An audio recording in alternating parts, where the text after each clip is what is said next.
બિલડીમાં ભારે વરસાદથી જનજીવન અસ્તવ્યસ્ત। રહેણાંક વિસ્તારમાં પાણી ભરાતા લોકોમાં ભારે રોષ। બિલડી પંથકમાં રાત્રિથી સતત વરસી રહેલા ભારે વરસાદના કારણે જનજીવન અસ્તવ્યસ્ત થઈ ગયું છે। ખાસ કરીને નીચાણવાળા વિસ્તારોમાં જળબંબાકાર જેવી સ્થિતિ સર્જાઈ છે।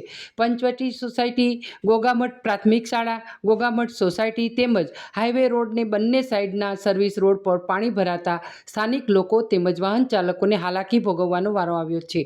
રહેણાંક સોસાયટીઓમાં નિકાલની યોગ્ય વ્યવસ્થા ન હોવાના કારણે ગટરના ગંદા પાણી સોસાયટીઓમાં ઘૂસી ગયા છે, જેને કારણે નાગરિકો તિરસ્કાર અનુભવી રહ્યા છે, જેનાથી આવનાર સમયમાં રોગચાળો ફાટી નીકળવાની દહેશત ઊભી થઈ છે।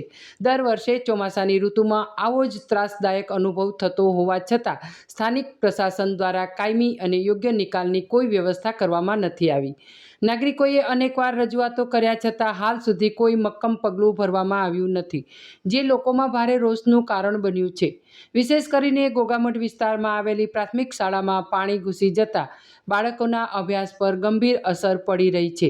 શિક્ષકો અને વાલીઓ દ્વારા પ્રશાસનને નિરંતર રજૂઆતો કરવામાં આવી રહી છે કે પાણીની સમસ્યાનો તાત્કાલિક અને કાયમી ઉકેલ લાવવામાં આવે।